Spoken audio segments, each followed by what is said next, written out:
Guys, I really messed up.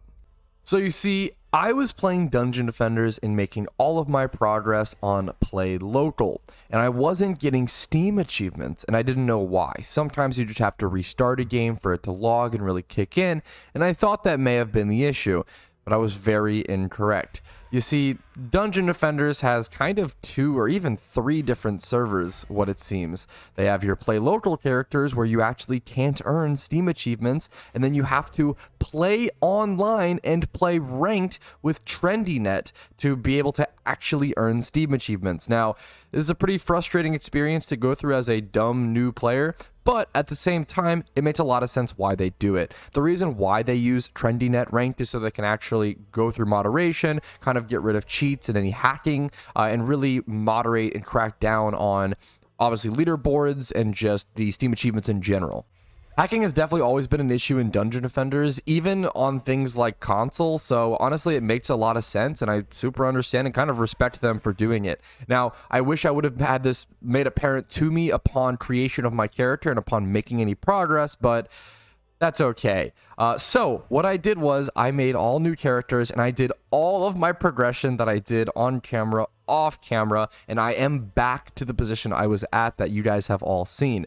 Took me a while, a bit of grinding, but I really care about Dungeon Defenders. I really care about this series, and I wanted to get it as genuine as possible and get back to the position that I was at. So I'll be playing on private matches every time from this point on because I'm antisocial, and I want to play the solo Dungeon Defenders experience. But here you can see my progress. Deeper Well complete, Foundries and Forges, all of these complete on medium, Magus Quarters complete. It's on to Alchemical Laboratory next. And thankfully, regaining all my progress did work. I did unlock the 2 Steam achievements that I should have. Now, time to unlock the other 116.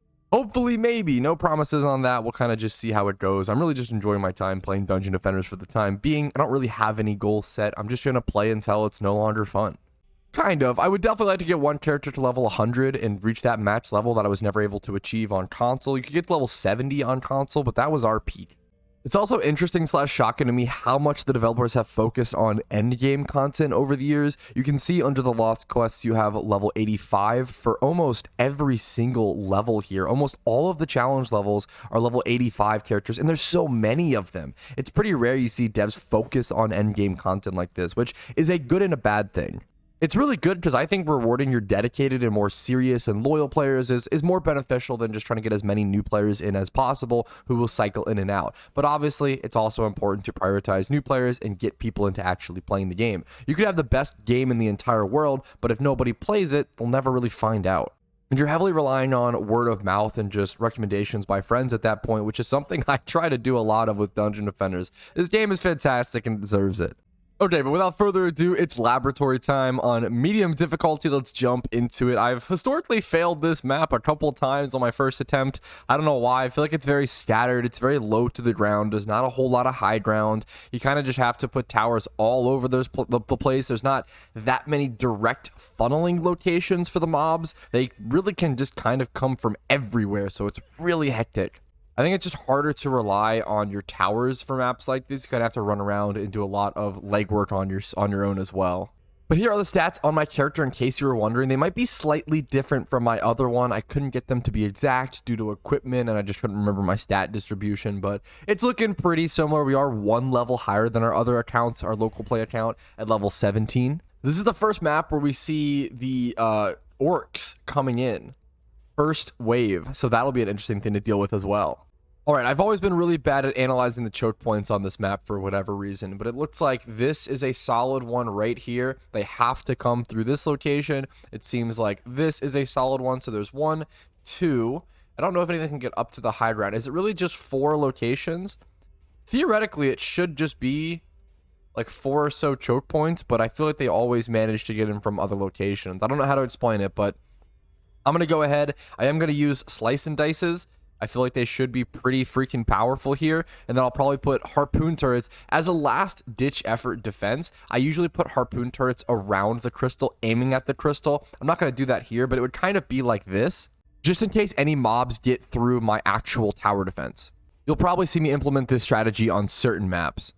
But I'm going to set up 2 dice and blices like this. That's the word for sure. We're going to do that and then go ahead and see if we can protect the other side. So those 2 are blocked off, but these 2 sides, I probably should have done just 1 full side. I kind of made this a little awkward, but let's go ahead and see which directions these mobs go. We'll go ahead and take out this little small group. The slice and dice is starting to spin up. It does have enough range to take out the orc. That's good news. That one's also taking plenty of damage. It's beautiful. This map, dude, the graphics on PC just look noticeably so much better, and everything is just so absolutely gorgeous. Like the bubbling fumes and chemicals in this pit. This map especially. I think Foundries and Forges in the Alchemical Laboratories so far have just been stunning. The Deeper Wells doesn't really have many graphical effects to show off, unfortunately, even though it's a super nostalgic and beautiful map. These later maps are going to have so much more I can show off visually. Even the lighting. This game came out in 2011, which is, in my opinion, probably one of the most, probably in my Zoomer opinion, the most impactful year for gaming. If you look at the list of games that came out in 2011, it's pretty mind-blowing. But that's also hugely probably because I didn't grow up in that NES and SNES era. I always hear about, and even visually looking at, I super understand where they're coming from. Seeing the visual difference between NES to SNES, especially on Mario games and such, is like pretty drastic. And I get why a lot of retro gamers or older gamers do say that that kind of change was probably the biggest. But for me, it was definitely the PS2 to like Xbox 360 era switch up. That graphical change was a pretty massive leap for my generation. And even for a cartoonish style graphical game, I really do think that Dungeon Defenders really does show off what that generation was capable of, what the 360 was able to do. Even though there's more of a stylized graphic here, you still see a lot of incredible lighting and a lot of incredible just brightness and bubbles and effects that wouldn't have really been possible on the PS2, at least on the screen all at the same time. I was actually playing a little bit of The Outer Worlds recently for the first time, and I've been absolutely loving that game from Obsidian Entertainment, and I was kind of comparing the load worlding to Skyrim and just seeing how different they are, and it's always pretty interesting to me. The only reason that Skyrim could even work when it came out, and I love Skyrim to death, but it's really interesting to think about, one of the only reasons it could actually work was because every single time you went into a town, you went into a shop, a store, there was always a loading screen. There were so many loading screens in Skyrim. It's kind of insane to think about. Now, they're super normalized, and I don't really think about them to this day, and the loading screens were always really fast, in my opinion, or at least pretty fast, so I didn't really mind. And I think they were always like kind of set the tone, just like the black dark background with like an item to overview. I think the loading screens in Skyrim really worked, but it is interesting to compare it to something like The Outer Worlds, which has very few loading screens. They're very long. If you go into a town or go into there's basically 2 loading screens that happen in The Outer Worlds. You either go into a town or you go into the overworld, and that's pretty much it. Other than that, you almost won't see many loading screens. You're never going to see a loading screen. Like once you're in the town, all the buildings you can just run in and out of, and it's really impressive to see. Now, the loading screens for those areas are quite long due to that, but I think it's just an interesting graphical and power difference from generations. The fact that on the Xbox One, they're able to load these massive zones and not have loading screens between the shops and everything, or like the town hall, all within the same town is wildly impressive to me.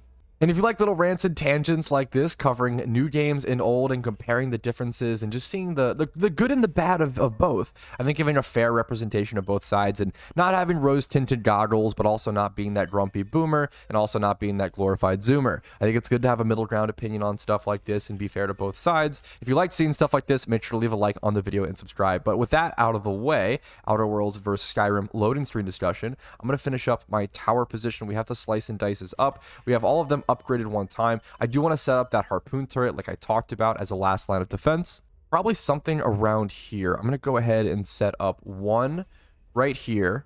I'm probably going to do 2. We'll do 1 right here. There might be wyverns on this map as well, which is going to be something to definitely watch out for.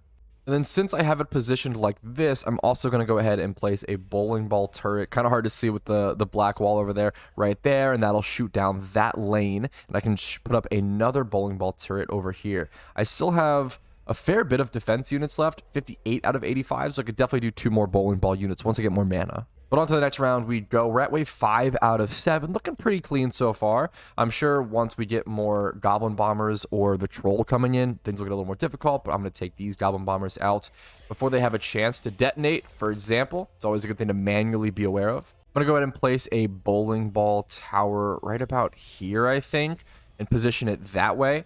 That'll take out a lot of those incoming guys, but I do want to place something looking this direction as well. I'm a little worried that the enemies will be able to hit this and not be in range of the slice and dice. All right, I can actually kind of test that out with these goblins. It seems like they are in range. Maybe I'll be fine. But if an archer goes after it, that's going to be a problem. I think I'm going to have to definitely set up something facing this direction. I think if I place a cannonball turret right about there. Yeah, because see, everything's out of range now, and they're just able to free range. But if I place a bowling ball turret here, like this, take these out, help that a little bit. That should be a pretty safe. This corner should be totally good. But now there's other areas of the map I do want to fortify a lot more. Another bowling ball turret facing down that downward alley. And then I want to do another one similar to the... Oh, I'm out of defense units, so I can't do a bowling ball turret. But I should be able to do a harpoon, which is equally, it's exactly kind of what I need. So I'll go ahead and do that. That should be all of my turrets set up. Let's collect this mana and then just start this round. I love the like Zabuza from Naruto style swords like this, but man, and that's one of the hardest things in this game is not picking up a sword just because it looks cool, but actually because it fits your stats. I'm going to start this wave, but also go level up these turrets really quick, just in case wyverns become an issue. I don't know how prevalent they're going to be on this map, if at all, and that's probably the thing I'm the most susceptible to losing to right now.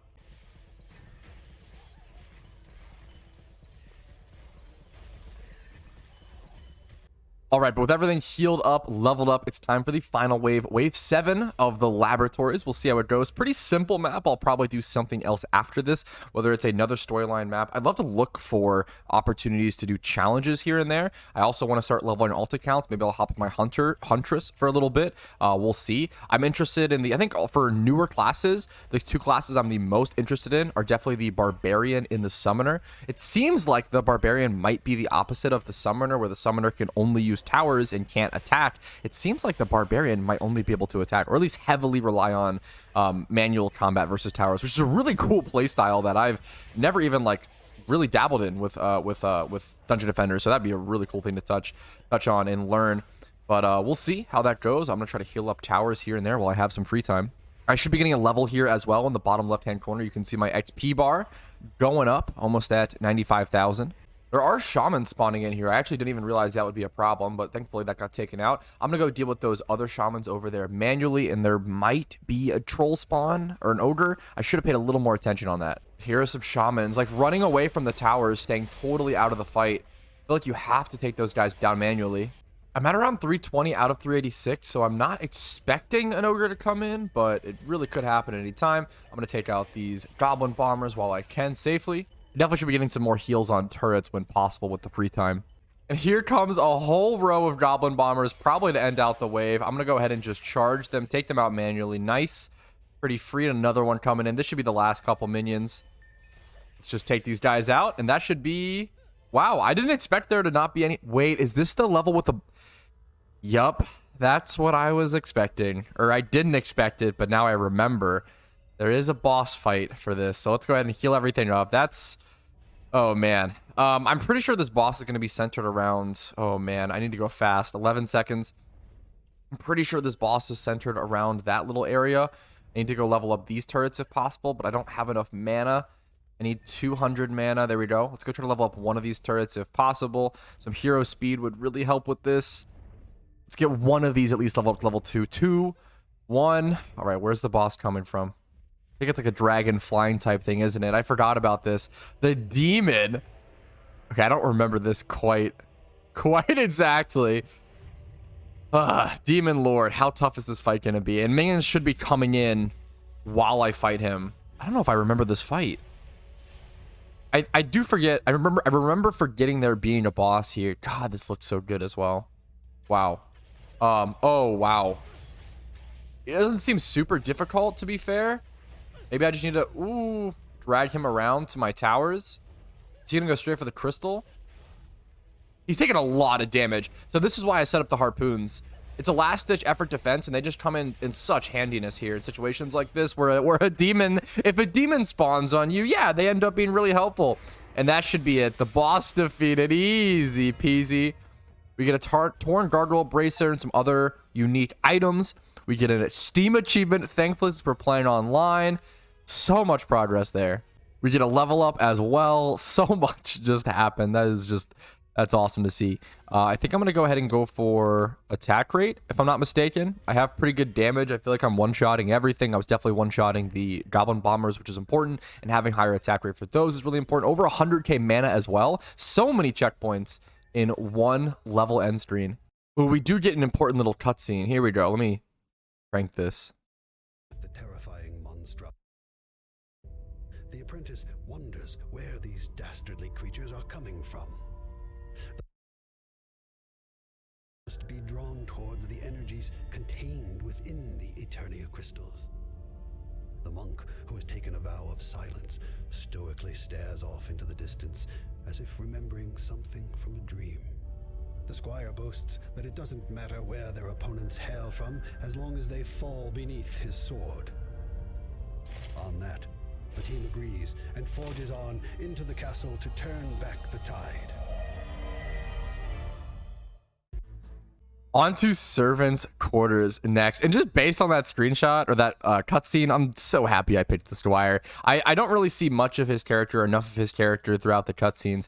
I feel like growing up, I didn't have any personality of the Squire. I didn't feel like I really fit that bill, but I think nowadays more than ever, I think I definitely am very much the Squire. But it is not quite yet time to be playing this level. I'm probably just going to go ahead and call this a shorter episode of Dungeon Defenders Progress, since I gave you guys such a long episode last time. I think I'm going to be doing episodes every 2 or 3 days or so as I make progress, and I do a lot of stuff in the background as well and off-camera recording. I also have a main YouTube channel that I run, obviously known as Petrowski. If you're familiar with that, that's probably a huge reason why you're here, but hopefully you're enjoying the Dungeon Defenders gameplay as much as I am. Make sure to leave a like on the video if you have been. Subscribe for more videos like this and to continue watching the series. And if you want to go above and beyond, yeah, leave a comment, leave some feedback. There you go. That's about it. Have a fantastic day. Play some Dungeon Defenders.